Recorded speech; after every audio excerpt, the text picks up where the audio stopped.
बिस्मिल्लाहिर्रहमानिर्रहीम। अस्सलाम वालेकुम वरहमतुल्लाहि वबरकातुहू। अगर दौलत संभाल सकते हो तो किसी भी नमाज के बाद ये एक तस्बीह कर लें। इतना रिज़्क़ और दौलत आ जाएगी कि ज़िंदगी ही बदल जाएगी। अगर ये झूठ लगता है तो आज़मा के देख लें। मोहतरम नाज़रीन, आज मैं आपको एक ऐसा अमल बताऊंगी जिसके करने से अल्लाह पाक आपके रिज़्क़ में वुसअत और बरकत अता फरमाएंगे और आपकी हर किस्म की मोहताजी और तंगदस्ती को अल्लाह पाक अपने फजल से दूर फरमाएंगे। ये बहुत ही ज़्यादा मुजरब आज़मुदा अमल है, बहुत ही आसान अमल है, लेकिन इसके फ़वाइद बहुत ज़्यादा हैं। अगर आप इसके फ़वाइद जान लें तो इस अमल को इंशाल्लाह अपनी ज़िंदगी का मामूल ज़रूर बनाएंगे। इस अमल को आपने किसी भी नमाज के बाद करना है और इस अमल को पाबंदी से करते रहने से इंशाल्लाह आपकी दुनिया की तमाम तरह की परेशानी और मुश्किलें अल्लाह पाक दूर फरमाएंगे और आपको हर किस्म की राहत और सुकून अल्लाह पाक अता फरमाएंगे। किसी भी किस्म की मोहताजी, तंगदस्ती, किसी भी किस्म का मसला होगा तो इंशाल्लाह इससे अल्लाह पाक फौरी तौर पर नजात अता फरमाएंगे। इस अमल को रोज़ाना भी कर सकते हैं आप, किसी भी नमाज के बाद ये अमल कर सकते हैं। इस अमल से इंशाल्लाह आपके रिज़्क़ में वुसअत और बरकत पैदा होगी और आपकी परेशानी, मुश्किलात अल्लाह पाक दूर फरमा देंगे। वह अमल कौन सा है? इस अमल को जानने के लिए वीडियो को आखिर तक ज़रूर देखिएगा और गौर से सुनिएगा। ये ऐसा अमल है कि मैं आपके साथ शेयर करने जा रही हूँ जिसको आज तक जितने भी मुसलमान भाई बहनों बेटियों ने भी इस अमल को किया, अल्लाह पाक ने उनकी ज़िंदगियाँ बदल दी हैं। आप भी इस अमल को यकीन और खलूस के साथ करेंगे तो अल्लाह पाक से यही उम्मीद है, जिस किस्म का हमारा यकीन होगा अल्लाह पाक उसी तरह का हमें इस अमल से फ़ायदा भी पहुँचाएँगे। ये अमल बहुत ही आसान है अमल है और इस अमल को करना भी नमाज के बाद है। किसी भी नमाज के बाद इस अमल को करना है। इस अमल को करने के लिए नमाजी होना और नमाज का पढ़ना भी बहुत ज़रूरी है।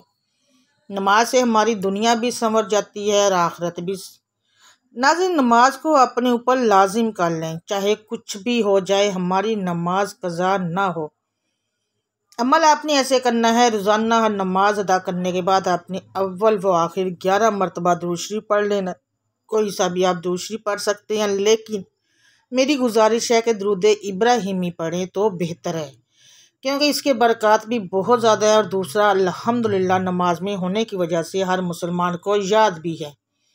दुरूद शरीफ पढ़ने के बाद आपने तस्बीह फ़ातिमा, जो कि फ़ातिमा रज़ियल्लाहु तआला अन्हा की तस्बीह थी, जो कि नबी अकरम सल्लल्लाहु अलैहि वसल्लम ने इन्हें अता की थी। इस तस्बीह से बढ़कर कोई और चीज़ होती तो नबी अकरम सल्लल्लाहु अलैहि वसल्लम अपनी बेटी को वो ज़रूर अता फरमाते। एक वाक़या आपने सुना होगा, हज़रत फ़ातिमा रज़ियल्लाहु तआला अन्हा चक्की पीसती थी, जिसकी वजह से इनके हाथों में छाले वगैरह पड़ गए थे, तो नबी करीम सल्लल्लाहु अलैहि वसल्लम की खिदमत में हाजिर हुई। जंग फतह के बाद माल गनीमत आया हुआ था कि हज़रत फ़ातिमा रज़ियल्लाहु तआला ने पाक नबी सल्लल्लाहु अलैहि वसल्लम से अपना मसला पेश किया कि काफ़ी कम करने की वजह से मैं थक जाती हूँ और मेरे हाथों में भी बहुत ज़्यादा छाले पड़ चुके हैं। तो हज़ूर नबी करीम सल्लल्लाहु अलैहि वसल्लम ने फरमाया, मैं तुम्हें ग़ुलाम से भी ज़्यादा बेहतर चीज़ ना अता करूँ। अर्ज़ की, ज़रूरत बढ़ाए ज़रूर फरमाइए। 33 मरतबा सुबहान अल्लाह, 33 मरतबा अल्हम्दुलिल्लाह, 34 मरतबा अल्लाह अकबर तस्बीहात पढ़ा करो। इसको पढ़ने से तुम्हारे सारे काम आसान हो जाएंगे। आपने रोज़ाना हर नमाज के बाद अव्वल व आखिर 11 मरतबा दुरूद शरीफ पढ़ें। इसके बाद तस्बीह फ़ातिमा 100 मरतबा इस तरह पढ़ना है, या गनी या गनी या गनी या अल्लाह। 100 दानों वाली आपने तस्बीह लेनी है, हर दाने पर ऐसे ही पढ़ना है, या गनी या गनी या गनी या अल्लाह, हर एक दाने पर इसी तरह पढ़ना है। इस इसम को 100 दफ़ा मुकम्मल करने के बाद आखिर में दुरूद शरीफ पढ़ना है और ख़ुसूसी तौर पर अल्लाह से दुआ करनी है। आपकी जो भी परेशानी है, जो भी मुश्किलात होंगी, किसी भी किस्म की तंगी होगी, इस हवाले से अल्लाह पाक से दुआ करनी है। इंशाल्लाह इस अमल को अपनी ज़िंदगी का मामूल बनाने से आपके घर की हर किस्म की परेशानी, मुश्किलात हल होंगी और हर किस्म की बीमारी से आपको शफा हासिल होगी। आपके रिज़्क़ में अल्लाह पाक वुसअत और बरकत अता फरमाएंगे और आपका कोई भी काम कारोबार होगा उसमें भी अल्लाह पाक तरक्की अता फरमाएंगे। ये बहुत ही ज़्यादा मुजरब और बहुत ही ज़्यादा आज़मुदा अमल है। इसके साथ ही इस इसम मुबारक का एक और वजीफ़ा आपके साथ शेयर करती हूँ, गौर से सुनिएगा। अल्लाह पाक के नाम या गनी को यूं पढ़े, इतना रिज़्क मिलेगा कि संभाला नहीं जाएगा। अक्सर लोगों की ज़ुबान जो गिले शिकवे और शिकायत में रहती है कि इनके हाथों में पैसे टिकते नहीं हैं बल्कि खर्च हो जाते हैं। ऐसे लोग जिनके पैसों में या रिज़्क में बरकत नहीं तो परेशान ना हो, बल्कि इस मसले में मुब्तला अफराद रोज़ाना नमाज फ़जर और इशा की नमाज के बाद 1100 मरतबा या गनियों का विर्द करें। अल्लाह ताला के फजल व करम से इंसान के रिज़्क में बेपनाह इजाफ़ा और बरकत आ जाएगी। ये मुजरब वजीफ़ा रिज़्क और बंदिश के ख़ात्मे के लिए इंतहाई बेहतरीन है। आप भी दुकानदार और दफ्तर खोलने से पहले 70 मरतबा या गनी जो पड़ेगा तो इंशाअल्लाह अल्लाह पाक के करम से कारोबार में बरकत और रिज़्क में इजाफ़ा होगा और कभी भी किसी नुकसान का खौफ नहीं रहेगा। इस इसम मुबारक या गनियों को 19,000 मरतबा पढ़ने और अमल को जारी रखने से इंसान को गैब से दौलत मिलती है और बहुत जल्द कारोबार में तरक्की होगी और रिज़्क हलाल कहाँ कहाँ से आएगा कि अकल ढंग रह जाएंगी, आप हैरान रह जाएंगे। अगर किसी शख्स के अंदर हिर्स और लालच का गलबा हो तो इसको ख़त्म करने के लिए ये विर्द इंतहाई मुफीद और मौसर है। इस विर्द की बरकत से अल्लाह ताला पढ़ने वाले के माल दौलत में बरकत अता फरमा देता है। इससे लोगों की मोहताजी से भी निजात दे देता है। अगर कोई जिस्मानी मर्ज और बीमारी वगैरह लाहक हो तो उसको पढ़कर हाथ पर दम करने और जिस्म पर फेर लेने से अल्लाह ताला शफा अता फरमाता है। या गनी का विर्द करते वक्त उसके अव्वल व आखिर में 11 मरतबा दुरूद इब्राहिमी पढ़कर या गनी का विर्द 100 मरतबा रोज़ाना करें। या गनी के विर्द को आप हस्बे तफीक और हस्बे ज़रूरत 11 दिन तक, 21 दिन, 40 दिन या इससे भी ज़्यादा अरसा के लिए जारी रख सकते हैं। एक बार दुरूद शरीफ मेरे साथ पढ़िए। अल्लाहुम्मा सल्ली अला मुहम्मदिन व अला आले मुहम्मदिन कमा सल्लैता अला इब्राहीम व अला आले इब्राहीम इन्नका हमीदुम मजीद। अल्लाहुम्मा बारिक अला मुहम्मदिन व अला आले मुहम्मदिन कमा बारिकता अला इब्राहीम व अला आले इब्राहीम इन्नका हमीदुम मजीद। हज़रत अनस रज़ी अल्लाह तआला अन्हु बयान करते हैं, रसूलुल्लाह सल्लल्लाहु अलैहि वसल्लम के दौर में 2 भाई थे। उनमें से एक नबी सल्लल्लाहु अलैहि वसल्लम की खिदमत में हाजिर होता था जबकि दूसरा कारोबार किया करता था। कारोबार करने वाले ने अपने भाई के नबी सल्लल्लाहु अलैहि वसल्लम से शिकायत की कि आप सल्लल्लाहु अलैहि वसल्लम ने फरमाया शायद कि तुम्हें इसी वजह से रिज़्क दिया जाता है। अल्लाह ताला ने रिज़्क के 16 दरवाज़े और मुकर्रर किए हैं और इसकी चाबियां भी बनाई हैं। जिसने चाबी यहाँ से निकाल ली वो कभी तंगदस्त नहीं रहेगा। पहला दरवाज़ा नमाज। जो लोग नमाज नहीं पढ़ते उनके रिज़्क से बरकत उठा दी जाती हैं। वो पैसा होने के बावजूद भी परेशान रहते हैं।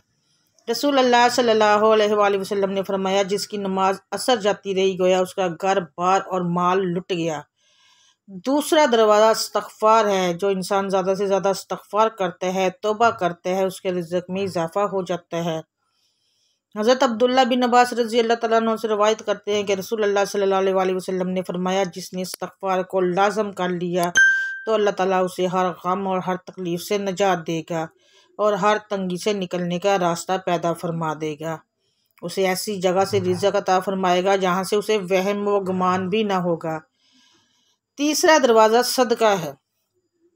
अल्लाह ने फरमाया कि तुम अल्लाह की राह में जो खर्च करोगे उसका बदला दे कर रहेगा। इंसान जितना दूसरों पर खर्च करेगा अल्लाह उसे 10 गुना बढ़ा कर देगा। हज़रत अबू हुरैरा रज़ी अल्लाह तआला अन्हु रवायत करते हैं कि नबी अकरम सल्लल्लाहु अलैहि वसल्लम ने हज़रत बिलाल रज़ी अल्लाह तआला अन्हु से फरमाया, ए बिलाल खर्च करो और अर्श वाले से अफलास का खौफ ना करो। चौथा दरवाज़ा तकवा इख्तियार करना है। जो लोग गुनाहों से दूर रहते हैं अल्लाह उनके लिए आसमान से रिज़्क के दरवाज़े खोल देता है। पांचवा दरवाज़ा कसरत नफली इबादत है। जो लोग ज़्यादा से ज़्यादा नफली इबादत करते हैं अल्लाह उन पर तंग दस्ती के दरवाज़े बंद कर देते हैं। अल्लाह कहता है अगर तू इबादत में कसरत नहीं करेगा तो मैं तुझे दुनिया के कामों में उलझा दूंगा। लोग सुन्नतों और फ़र्ज़ पर ही तवज्जो देते हैं, नफल छोड़ देते हैं जिससे रिज़्क की कमी होती है। छठा दरवाज़ा हज और उम्रे की कसरत करना। हज़रत अब्दुल्ला बिन मसूद रज़ी अल्लाह तआला अन्हु रवायत करते हैं कि रसूल अल्लाह सल्लल्लाहु अलैहि वसल्लम ने फरमाया पे दर पे हज वगैरह उम्रा करो क्योंकि ये फ़ुक्र और गुनाहों को इस तरह दूर कर देते हैं जिस तरह भट्टी लोहे, सोने और चांदी के मैल के छैल को दूर कर देती है। हज मबरूर यानी हज मकबूल का बदला सिर्फ जन्नत है।